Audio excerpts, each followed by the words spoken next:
Welcome to your deep dive.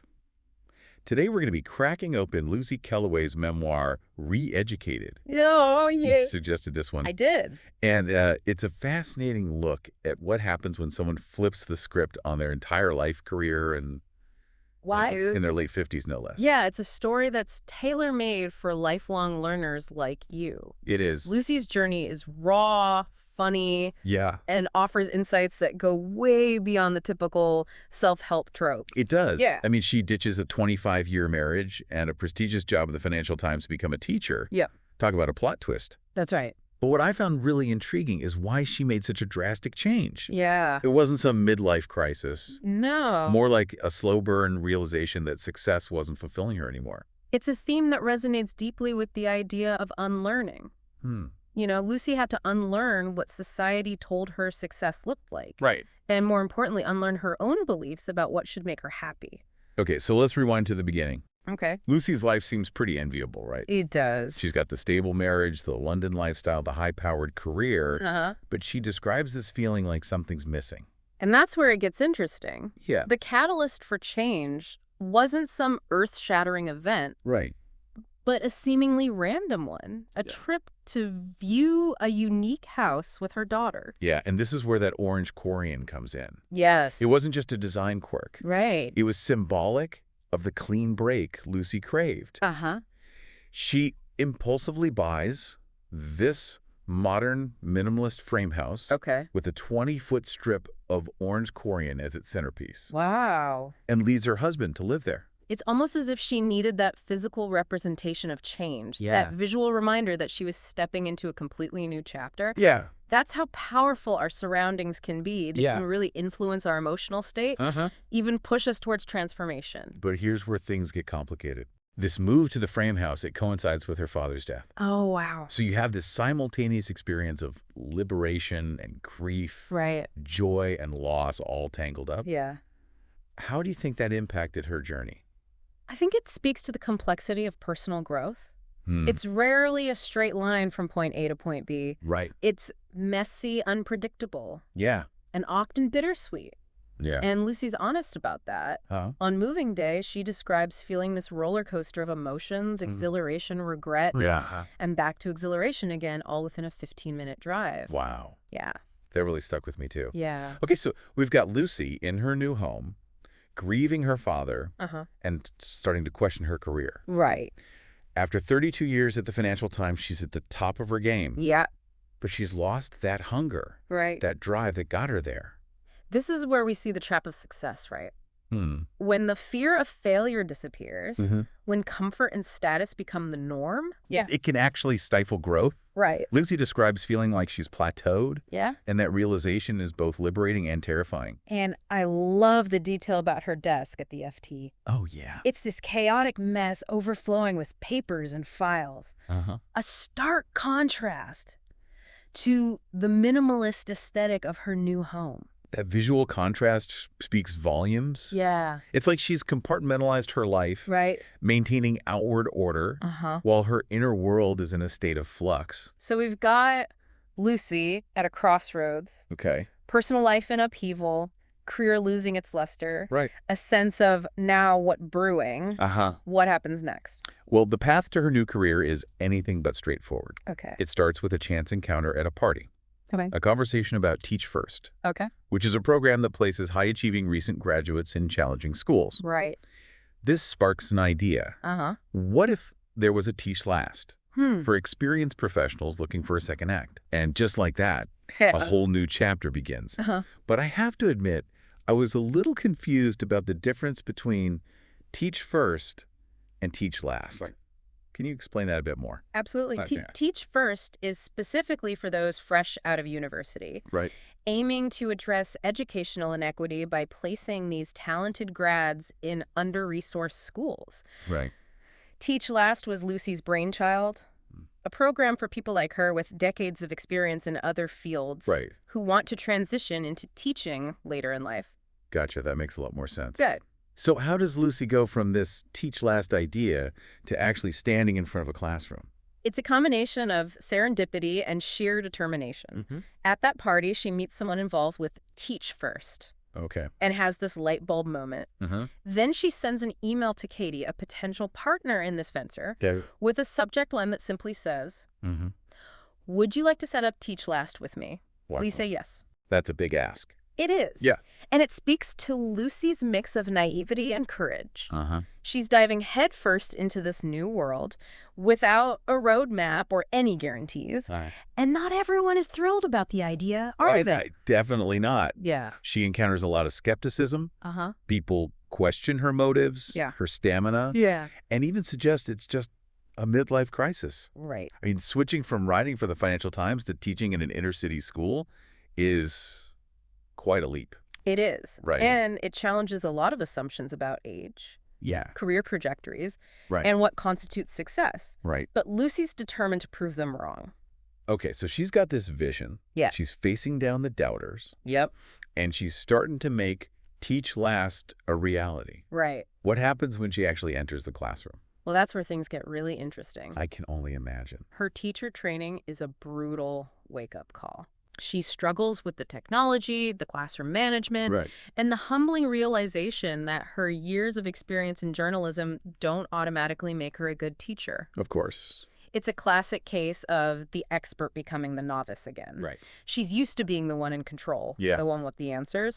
But in the classroom, she's constantly challenged, constantly learning. Yeah. And that can be incredibly frustrating. Especially for someone used to a certain level of expertise. Exactly. And one of the most humorous examples of this is her struggle with the smart notebook software. Okay. The interactive whiteboard technology.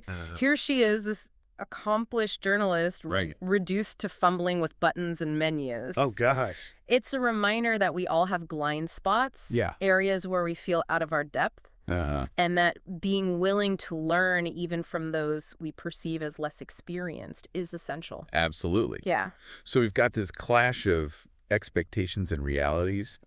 Lucy's idealized vision of teaching bumps up against the day-to-day challenges of the classroom. Right. But it's not just the technical stuff she's grappling with. No, not at all. Yeah. Teaching in a diverse inner-city school exposes her to social and economic realities she'd never fully grasped before. Yeah. She's confronted with issues of poverty, educational inequity, and the stark differences in opportunity that exist within her own city. Yeah. This is where the theme of unlearning takes on a whole new meaning. Yeah. She's not just unlearning old habits. Yeah. She's unlearning deeply ingrained assumptions about the world. Right. What are some of the key moments that highlight this shift in her perspective? One of the most striking examples is her experience teaching fractions to a Year 9 class. Oh, wow. She's stunned by how many students struggle with the concept. Fraction? Even with visual aids like pizzas. Fractions and pizza? Yeah. That should be a slam dunk. You'd think so. Right. But for many of these students, basic math concepts are a huge hurdle. Wow. And it's not because they're not intelligent. Right. It's because their educational foundation is shaky. Their access to resources has been limited. Right. And they haven't had the same opportunities as their more affluent peers. So this isn't just about fractions. It's about privilege. Right. Lucy's starting to see how her own background, her education, her whole life experience has shielded her from the realities that many of her students face every day. And it's a difficult pill to swallow. Yeah. It forces her to confront her own biases, both conscious and unconscious. Right. And to grapple with the uncomfortable truth that the playing field isn't level. This is heavy stuff. It is. So we've got personal upheaval, professional challenges, and this dawning awareness of privilege. It feels like Lucy's in over her head. Yeah. Where does she find solace or even joy amidst all of this? Well, that's what we'll explore next. Okay. Because despite the struggles, despite feeling out of her depth, Lucy discovers unexpected rewards in this new chapter of her life. Okay, now I'm really intrigued. Good. Let's take a break and come back to unpack those surprising discoveries. Sounds good. So we left off with Lucy facing this steep learning curve as a new teacher. Yeah. While simultaneously confronting her own privilege and grappling with those systemic inequities within the education system. It's a lot to process. It is a lot, wouldn't you say? Absolutely. Yeah. It feels like she's going through a personal and professional metamorphosis. Right. She's questioning everything she thought she knew, not just about teaching, Right. but about herself and the world around her. Yeah. So where does the story go from here? Well, Lucy chronicles a typical day. Okay. A Wednesday, 3 years into her teaching career. Wow. It's November 6:25 a.m. Okay. And she's already feeling that mix of anticipation and dread that anyone who's worked at a school knows all too well. It's that back-to-school energy. It is, right, exactly. Right. Equal parts excitement and, oh no, here we go again. Right. Yeah, and Lucy doesn't sugarcoat the realities of teaching. Right. She talks about the scramble to arrive on time, the last-minute lesson planning, covering for absent colleagues, the endless admin tasks. Yeah. It's not all inspiring lectures and aha moments. Yeah, I'm picturing mountains of photocopying. Right. And chasing down missing permission slips. Uh-huh. Not exactly glamorous. Not at all. Right. But amidst the chaos and mundane tasks, there are these moments of genuine connection with her students. Yeah. She talks about her year 10 economics class with real warmth. Wow. You can sense her passion for the subject and her genuine care for these kids. I'm curious, how does she bring the subject matter to life for them? Yeah. Is she just lecturing about supply and demand? Not quite. Okay. She's drawing on her journalistic instincts, bringing in real-world examples and encouraging critical thinking. For instance, she discusses the case of Denise Coates, the CEO of Bet365. Right. Who earned over £400 million in a single year. Wow. Lucy asks the class, does she deserve that kind of money? That's a provocative question. It is. What kind of responses did she get? Many of the students, perhaps unsurprisingly, believed that Coates had earned her wealth, highlighting that deeply ingrained belief in meritocracy. Yeah. They focused on her hard work and business acumen without questioning the systemic factors at play. So how did Lucy challenge that perspective? She asked them to consider the hard work of cleaners, nurses, and other essential workers who often earn a fraction of what Coates makes. It's a brilliant way to spark a conversation about income inequality, the value of different types of labor, and the often invisible structures that perpetuate economic disparity. That's so much more engaging. Than just lecturing about economic theories. Yeah. It makes the subject matter relevant to their lives. It does. Exactly. It encourages them to think critically about the world around them and to question those taken for granted assumptions about wealth and success. But it's not all smooth sailing. No, of course not. We talked about her struggles teaching fractions earlier. Were there other moments where she felt out of her depth? Definitely. Okay. The fractions episode was a major turning point in her understanding of educational inequity. But there were other instances where she stumbled. Particularly in her interactions with students from different cultural backgrounds. Can you give us an example? There's a moment where she uses the phrase, whiter than white, during a lesson on ethics. It's a common saying. It is. But in the context of a diverse classroom, it lands with a thud. Ouch. Yeah? I can see how that would be problematic. It's a classic example of unconscious bias. Those ingrained phrases and assumptions we often don't realize are hurtful or offensive. And it's a reminder that unlearning is a continuous process. It is. Especially when it comes to race and privilege. We have to constantly examine our language, our actions, and our own blind spots. It's so easy to make those kinds of mistakes. Especially when you're stepping into a new environment. How did Lucy respond to those moments? To her credit, she's very open about her missteps. She acknowledges her ignorance and uses those experiences as opportunities for growth. She starts paying closer attention to her language, making a conscious effort to avoid those ingrained phrases that perpetuate stereotypes. Oh, she's learning on the fly. She is. Not just about teaching, but about herself and the world around her. But I imagine that's a pretty isolating experience. It can be. Who are her allies in this journey? She forms strong bonds with her fellow teachers. Particularly two younger Black men. Marcel and Kwame, both of whom grew up in Hackney.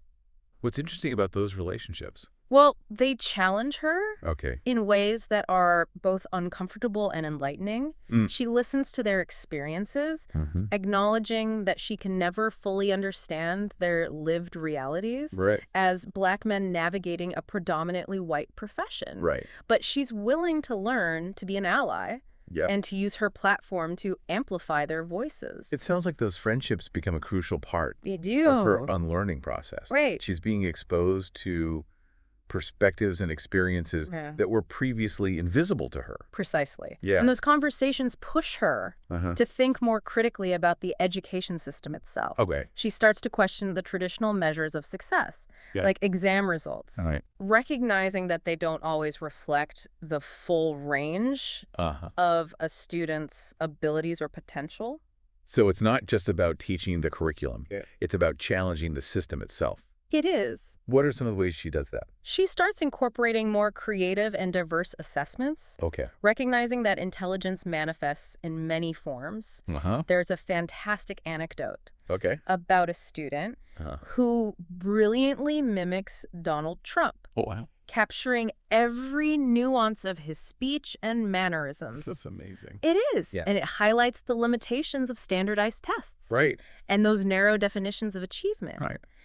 This student may not excel in traditional academic subjects, but he possesses a keen sense of observation, a talent for mimicry, and a sharp wit. Those are valuable skills, too. They are. Wouldn't you say? Absolutely. It's a reminder that we need to broaden our understanding of what constitutes intelligence and talent. And it speaks to the need for a more holistic approach to education. One that values creativity, critical thinking, and a range of skills beyond just academic achievement. This is all so fascinating. It is. It sounds like Lucy is not just teaching her students. She's learning right alongside them. She is. And not just about economics or fractions, but about life. About privilege. About the complexities of human experience. You've hit the nail on the head. She's embracing the role of lifelong learner. And that's a powerful message for all of us, no matter what stage of life we're in. It definitely makes me think about my own assumptions. And the things I might need to unlearn. But amidst all this growth and self-reflection, there's still the personal side of Lucy's journey. We know she left her husband and lost her father around the same time. How does she navigate those personal challenges? Yeah, that's a good question. While embarking on this massive career change? That's where things get really personal. Lucy's experiences as a mother, particularly her struggles with her son Artie, become intertwined with her evolving understanding of education and her own privilege. Let's dive into that. Lucy reflects on the pressures she felt to provide Artie with the best education, sending him to a prestigious private school. She believed that would set him up for success. Of course. But it didn't quite go as planned. Artie struggled academically and emotionally, ultimately failing his A-levels. That must have been incredibly difficult. It was. For both of them. And Lucy is brutally honest about her own role in Artie's struggles.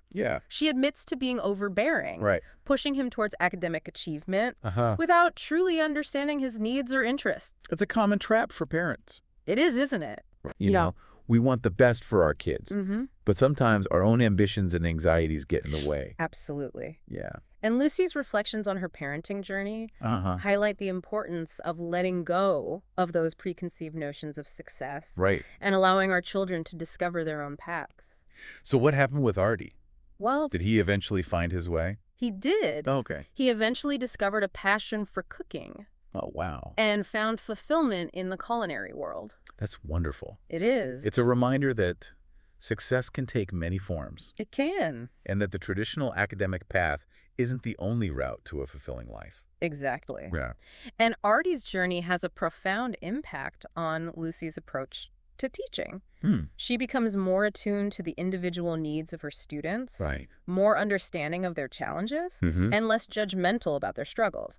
She recognizes that each student brings their own unique set of strengths, weaknesses, and aspirations to the classroom. It sounds like her experiences as a mother made her a more compassionate and empathetic teacher. Absolutely. And it also led her to question the motivations that drives students to work hard. She conducted a survey asking them why they put in the effort. And the results were eye-opening. What did she find? The most common answer. A desire for financial security. A good job. A big house. The love of learning. The intrinsic joy of knowledge wasn't always the primary driving force. I can see how that would be disheartening. It was. Especially for someone who clearly finds so much fulfillment in the pursuit of knowledge. It was, but it also helped her understand the realities that many of her students face. For those from disadvantaged backgrounds, education is often seen as the key to escaping poverty, to achieving upward mobility. It's not just about intellectual curiosity. It's about survival. About creating a better future for themselves and their families. That puts a whole new spin on the idea of success. It does, doesn't it? It's not just about personal fulfillment. It's about breaking cycles of poverty and creating opportunities that were previously out of reach. Exactly. And that understanding informs Lucy's approach to teaching. She's not just teaching economics. She's trying to equip her students with the tools and knowledge. They need to navigate a complex world to advocate for themselves and to create a more just and equitable society. It's inspiring to see how she's channeling her own experiences, both the triumphs and the struggles, into her work as a teacher. It is, and it highlights the transformative power of unlearning. Lucy had to shed those ingrained assumptions about success, privilege, and even her own role as a parent and teacher. And in doing so, she found a deeper sense of purpose and a more authentic way of being in the world. So we've covered a lot of ground here. We have. We've talked about Lucy's journey from high-powered journalist to novice teacher. Her struggles and triumphs in the classroom, her evolving understanding of privilege, and her deeply personal experiences as a mother. What's the next chapter in her story? We've explored Lucy's journey as a teacher, her confrontation with privilege, and the deeply personal impact of her son's educational experiences. But this whole reinvention, it wasn't just about her career, was it? No. There's a larger question of identity woven throughout the book, particularly around aging and societal expectations. You're absolutely right. Lucy doesn't shy away from exploring those complexities of aging, particularly for women. She talks about the pressure to conform to certain standards of beauty and the ways in which women's worth is often tied to their appearance. It's a theme that resonates with a lot of women. It does. Especially as we get older. That sense of being invisible or feeling like we have to fight to be seen and heard. Exactly. And Lucy makes a conscious choice to reject those pressures. She decides to stop dyeing her hair to embrace the gray. Wow. It's a small act, but it carries a lot of symbolic weight. It's like she's reclaiming her authenticity. Shedding those layers of societal expectations. Precisely. She even draws a parallel between her hair transformation and the other changes she's making in her life.